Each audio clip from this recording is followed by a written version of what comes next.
Yes, good morning to all of you. Now today we are back with another lecture in terms of staining. Today we will try to learn something regarding acid fast stain. Okay? काल्पनिक आपण जे बघितलं होतं that was gram staining. Gram स्टेनिंगलाच अजून एका शब्दाने आपण उच्चारू शकतो, that is called as differentiate staining. Correct. Differentiate कसं करतं gram staining? Gram positive, gram negative. तसंच हे पण एक प्रकारचं डिफरन्शियल स्टेनिंगच आहे. ॲसिड फॉर स्टेनिंग म्हटलं ना तरी डिफरन्शिएट आहे. मग ॲसिड फॉर स्टेनिंगमध्ये डिफरन्शिएट काय केलं जातं? ते differentiate between acid fast and non acid fast.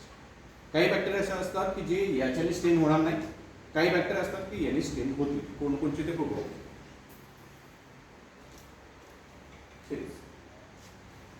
स्टेन differentiate different groups of bacteria.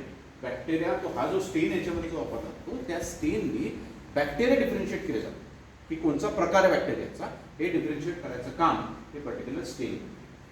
To distinguish different kinds of bacteria into separate groups based on staining properties, to types gram stain and acid fast स्टेन. हे दोन basis आहेत. आता ग्राम positive gram negative आपण हे कालचं discussion घेतलेलंच होतं. ग्राम पॉझिटिव्ह बॅक्टेरियामध्ये पेप्टाइड ग्लायकनचं लेयर जास्त आहे, ग्राम निगेटिव्हमध्ये तो कमी आहे. म्हणून आपण डिफरन्शिएट करू शकतो की based on their composition of the cell wall we have differentiated them into two types, gram positive bacteria and gram negative bacteria. हा कालचं लेक्चर आपण घेतलेलं. ना हा सगळ्यात महत्त्वाचा पार्ट.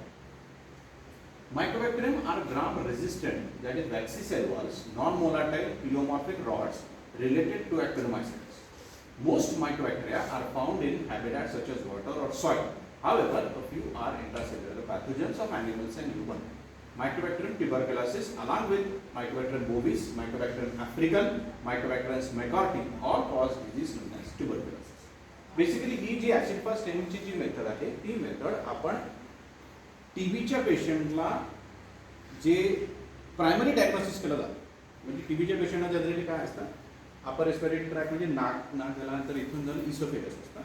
इसोफेगसपासून हा ट्रकिया खालच्या साईडला, ट्रकियाच्या नंतर इथं दोन लंग्स असतात आणि लंग्सच्या या खालच्या रिब्स जिथनं संपतात आपल्या या रिब्सच्या साईडला अल्व्हिओला असतात. असे छोटे छोटे छोटे पोर्स असतात. म्हणजे आपण श्वास घेतला की या प्रजून इसोफेगसपासून आत जाणार, आत जाऊन अल्व्हिओलामध्ये जातं. अल्व्हिओलामध्ये अशी गॅप असते, अशी इकडनं कार्बन डायऑक्साईड येतो आणि इकडनं ऑक्सिजन असतो. हा कार्बन डायऑक्साईड इकडनं ट्रान्सफर इकडे केला जातो, हा ऑक्सिजन तिकडे दिला जातो. करेक्ट. म्हणजे गिव्ह अँड टेक ऑक्सिजनचं तिथं होतं अल्व्हिओला. हे बॅक्टेरिया त्या अल्व्हिओलामध्ये लपलेले असतात आणि देन इट कॉजेस ट्युबरक्युलोसिस. ट्युबरक्युलोसिसची जी बॅक्टेरिया आहे त्यांना स्टेन जर करायचं झालं तर त्यांना ही मेथड सगळ्यात चांगली स्टेन केली जाते. का? कारण ते ग्राम स्टेनिंगला स्टेन होत नाही. Correct. And membranes of the tuberculosis species are complex. Each membrane of the tuberculosis complex is pathogenic, but MTB is pathogenic for humans, while bovis is usually pathogenic for animals. दोन स्पेशीज त्याच्यामध्ये मायक्रोबॅक्टेरियम tuberculosis जो आपल्याला ह्युमन्सना होतो आणि मायक्रोबॅक्टेरियम bovis म्हणून जो आहे तो ॲनिमल्समध्ये found. Now, acid fast cells contains a large amount of lipids and waxes in their cell walls, primarily mycolic acid. आता ही टिपिकल गोष्ट आहे मायकोबॅक्टेरियम ट्युबरक्युलोसिस. का? तर त्याची आपण ग्राम स्टेनिंगच्या वेळेस बघितलं की काय जास्तीत जास्त काय असतं, पेप्टाइडोग्लायकन जास्त प्रमाणामध्ये असतो. इथं तसं नाही आहे. इथं हे जे बॅक्टेरिया आहेत या बॅक्टेरियाच्या सेल वॉलमध्ये लिपिड्स जास्त प्रमाणामध्ये सापडतात. जनरली मायकॉलिक ॲसिडचा कंटेंट खूप जास्त प्रमाणामध्ये असतो आणि म्हणूनच यांची सेल वॉल जी असते खूप टफ असते, खूप स्ट्रॉंग असते. म्हणून ही सहजासहजी पटकनशी स्टेन होत नाही. Acid fast bacteria are usually membranes of the genus Mycobacterium और Nocardia. Therefore this stain is important to identify Mycobacterium and Nocardia. म्हणजे ह्या स्पेशीजना आयडेंटिफाय करायसाठी म्हणून हीच प्रोसिजर आपल्याला वापरली जाते. आता बघा म्हणजे सायन्स एवढा ॲडव्हान्स झाल्यानंतर पण आजही पेशंट एखादा टीबीचं सापडला की त्याचं स्पुटम सॅम्पल येतं. म्हणजे काय की इथं आपला म्युकस असतो, तो स्वॅब घशामध्ये टाकायचा आणि स्वॅब रोल करायचा. आपण कोविडच्या वेळेस जशी स्वॅब घेतो ना तसंच ते करून घेऊन मग करायचं. नेझल स्वॅब त्याचा घेता येतो. त्याच्यानंतर पेशंटला खोकावं लागतं. खोकल्यानंतर ते स्पुटम बाहेर येतं.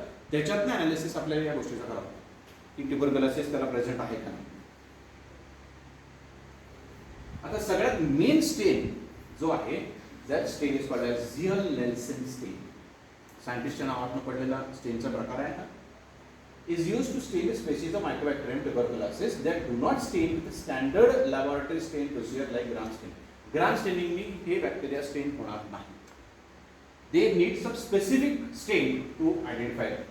The stains used are red color carbamazepine that are stains the bacteria and counter stains like methylene blue and malachite green. लक्षात ठेवा स्टेनचे प्रकार वेगवेगळे आहेत. आपण ग्राम स्टेनिंग मध्ये कालच्या लेक्चरला जे बघितले ते 4 स्टेन बघितले होते, बरोबर आहे. क्रिस्टल वायलेट होता, आयोडीन होतं, 70% अल्कोहोल होतं, सॅफरन. ऍसिड फास्ट स्टेनिंग मध्ये झियल नेल्सन स्टेन तयार करण्यासाठी म्हणून काय वापरलं जाणार आहे, तर रेड कलरचं कार्बोफुस्टिन म्हणून वापरलं जातं आणि मिथिलीन ब्लू किंवा मॅलाचाइट ग्रीन तिथं वापरलं जातं. Primary stain binds cell walls mycolic acid. Intense decoloration does not release primary stain from the cell wall of bacteria. Color of acid fast bacteria based on primary stain counter stain provides contrasting background. आता basically हा जो काही स्टेन असणार आहे हा फक्त मायकॉलिक ऍसिडला स्टेन करतो आणि त्याच्यानंतर आपण अल्कोहोल जरी टाकलं तर तो मायकॉलिक ऍसिड मधनं किंवा मायकॉलिक ऍसिडला बाउंड झालेला स्टेन तो सोडत नाही आणि म्हणून आपल्याला बॅक्टेरिया दिसतात. झियल नेल्सन हॉट स्टेन्स किंवा काय कोल्ड स्टेन मॉडिफिकेशन केलं जातं. हे बघा हे स्टेनिंग प्रोसेस त्यांनी केलेली आहे. आपण अजून एक हे आहे ते पण दाखवतो. आता ही प्रोसिजर आहे. त्या प्रोसिजरमध्ये नीट लक्षात ठेवा. Make a smear air dry and heat fix. पहिली गोष्ट स्मिअर तयार करायचं म्हणजे आपली स्लाईड घ्यायची, त्याच्यावरती आपण नायक्रोम वायर लोटने स्मिअर तयार करतो. ते झाल्यानंतर त्याला थोडा वेळ स्लाईड ठेवून द्यायची, एअर ड्राय होऊ द्यायची. परत स्लाईड उचलायची, बर्नर लावायचं, बर्नरवरनं स्लाईड 1-2दा अशी फिरवायची, म्हणजे that is called as heat fixing. हे हीट फिक्सिंग होणं जरुरी आहे कारण बॅक्टेरिया हा फार टफ बॅक्टेरिया आहे, याचा सेल वॉल खूप थिक आहे. मग तो हीट फिक्स जर नाही झाला आणि तुम्ही नळाखाली जर पाण्याखाली जर धरला तर तो वॉश आउट होतो. ते न होण्यासाठी म्हणून हीट फिक्सिंग इज इसेन्शियल.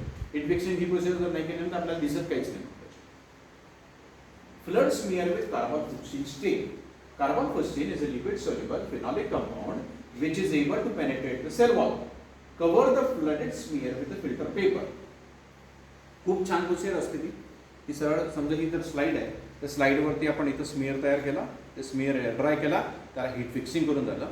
आता याच्यावरती सरळ पूर्णचं पूर्ण फ्लड द स्मिअर विथ कार्बोफुस्टिनचा स्टेन सगळा टाकून द्यायचा आणि त्याच्यावर एक फिल्टर पेपर ठेवून द्यायचा. पूर्ण स्लाइड कव्हर होईल असं. After which steam for 10 minutes and add more carbamazepine steam. Steaming कसं करायचं सांगतो की एकदा याच्यावरती फिल्टर पेपर आला की जी बर्नर चालू असणार आहे त्या बर्नरवरती त्याला असं ठेवावं लागतं आणि थोड्या वेळाने याच्यातनं असे स्टीम्स निघायला लागतात. ते स्टीम्स निघत असतानाच तुम्हाला कार्बोफुस्टिन घेऊन परत थोड्या वेळाने त्याच्यावरती टाकावं लागत असतं जेणेकरून तो ड्राय नाही होणार. म्हणजे खालच्या साईडने हिटिंग चालू असते, स्टीमिंग वरतून चालू आहे आणि प्लस आपण कार्बोफुस्टिन त्याला प्रोव्हाइड करतो. 10 minutes. After 10 minutes, cool the slides, rinse with distilled water, flood the slide with acid alcohol that leave for 15 minutes. हे झाल्यानंतर ऍसिड अल्कोहोलने, आता ऍसिड अल्कोहोल मध्ये काय काय बघा, contains 3% HCl and 95% ethanol, or you can decolorize with 20% H2O. म्हणजे पूर्ण acid आणि अल्कोहोल दोन्हीचं मिक्सचर तयार करून मग नंतर त्याला अप्लाय करायचं आपल्याला. आपण ग्राम स्टेनिंग मध्ये फक्त 70% अल्कोहोल केलं, बरोबर. इथं डिकलरायझर वेगळा आहे, अल्कोहोल आहे पण with acids. So this is acid alcohol. The waxy cell wall then prevents the stain from being removed by the acid alcohol that is decolouriser. Once it has penetrated the cell wall, the acid alcohol decolouriser will remove the stain from all the other cells.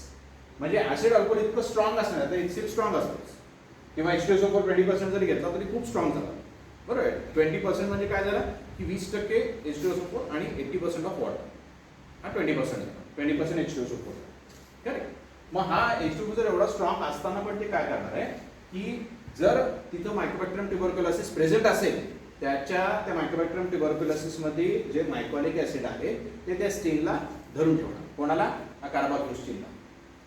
उरलेले जे असणार आहे ते समजा non acid fast bacteria दुसरे जर असतील त्यांच्यामध्ये ही ॲबिलिटीज नसते आणि एवढ्या स्ट्रॉंग ऍसिडमध्ये ते सगळा स्टेन सोडून देतात, correct.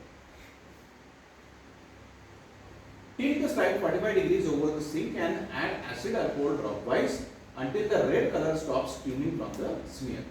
Rinse with distilled water and add Loew-Fuller's methylene blue stain. हा काउंटर स्टेन इथे वापरला जातो. त्या केसमध्ये ग्राम स्टेनिंग मध्ये आपण सॅफ्रॅनिन वापरतो, करेक्ट. हा इथं जो वापरला आहे लोएफिलर स्मिथलिन ब्लू स्टेन आहे. This stain adds blue colour to non acid fast cells. Non acid fast जे असणार आहे म्हणजे जे मायक्रोबॅक्टेरियम ट्युबरक्युलोसिस नाही आहे, जे या प्रोसेसने होत नाही, त्यांनाही स्टेन करतो आपण with the help of this non acid fast स्टेन. फक्त हे होतं. लीव द लोएफिलर स्टेन स्मेअर for 1 minute. Rinse with slight blot dry. Use eye immersion lens to view. Proceed. पहिलं फर्स्ट पार्ट आहे कार्बन क्वेश्चन पूर्ण टाकून घेतलं, नंतर बर्नरवरती त्याला ठेवला. करेक्ट. ते झाल्यानंतर फिल्टर पेपर त्याच्यावरती नंतर ऍड करून अशा प्रकारे तुम्हाला दिसतो. नंतर हा काउंटर स्टेन आपण याच्यावरती टाकलाय मिथलिन ब्लू. तो मिथलिन ब्लू पूर्ण झाल्यानंतर अशी स्लाइड दिसायला लागते. पूर्ण प्रोसिजर आहे. How the acid fast bacteria appear. हे बघा रेड कलर मध्ये ते ऍसिड फास्ट आहे. ते ब्लू कलर जे शिल्लक राहिलेले आहे, सेकंड स्टेन जो टाकला होता, ते सेकंड स्टेन आपल्याला इथं दिसते.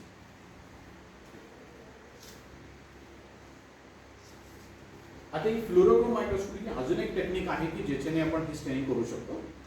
तो more rapid and sensitive specific save with sufficient experience equipment cost bulbs technical demands for busy labs. म्हणजे त्याच्याने आपल्याला डायरेक्टली डिटेक्शन पण करता येतं की you can directly see only mycobacterium tuberculosis किंवा असे बॅक्टेरिया की जे ऍसिड फास्ट आहेत तेच बॅक्टेरिया आपल्याला याच्यातून बघता येतात. फ्लोरोसेंट मायक्रोस्कोपीने डिटेक्शन देतं. दिस इज द बॅक्टेरिया पूर्ण स्मेअर मध्ये आपल्याला दिसतात त्याच्यामध्ये. आणि हे डार्क मायक्रोस्कोपी मध्ये असे दिसतात. पूर्ण बॅकग्राऊंड डार्क दिसतं आणि तो फ्लोरोसेंट दिसतो. जो बॅक्टेरिया स्टेन झालेला असेल तर फ्लोरोसेंट दिसतो, बाकी सगळं डार्क दिसतं. फ्लोरोक्रोमचे फिल्टरसाठी वापरतात. हे काही रेफरन्सेस आहेत कालचेच. हे एक स्टेनचे एक पुस्तक माझ्याकडे आहे, हे तुम्हाला मी देतो. एम देशमुख सर म्हणून आहेत उस्मानाबादचे. त्यांचं आहे की स्टेन्स आणि मीडिया तयार कसे करायचे किंवा स्टेनिंग प्रोसेस कशी तयार करायची, हे एक तर खूप छान पुस्तक आहे माझ्याकडे पुस्तक. तेव्हा तुम्हाला सॉफ्ट कॉपी मी शेअर करतो, त्याच्यामध्ये आपल्याला ओके. मग आजच्या लेक्चरला आपण काय बघितलं, आपण ऍसिड फास्ट स्टेनिंग बघितलं. This is very similar technique to Gram staining. याला पण आपण डिफरन्शियल स्टेनिंग म्हणणार आहे. काय differential staining? Because it differentiate between acid fast and non acid fast. Correct. याच्यामधलं सगळ्यात मेन हिरो कोण आहे तर त्याचा स्टेन. त्या स्टेनचं नाव होतं झियल नेल्सन. झियल नेल्सन स्टेन. त्या झियल नेल्सन स्टेनमध्ये काय वापरलं होतं तर कार्बोफुस्टिन वापरलं होतं. करेक्ट. प्रोसेसमध्ये काय करणार आहे, पहिले स्मिअर तयार केलं. करेक्ट. त्याच्यानंतर स्मिअर एअर ड्राय केला, हीट फिक्स केलं.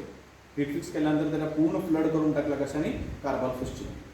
त्याच्यावरती एक फिल्टर पेपर ठेवून दिला आणि स्टीमिंग चालू केली. स्टीमिंग चालू केल्यानंतर हळूहळू कार्बोफुस्टिन टाकत राहिलं. 10 मिनिटापर्यंत स्टीमिंग करायचं. नंतर वरचा फिल्टर पेपर काढून टाकायचं. ड्राय करायचं पूर्ण स्लाइड.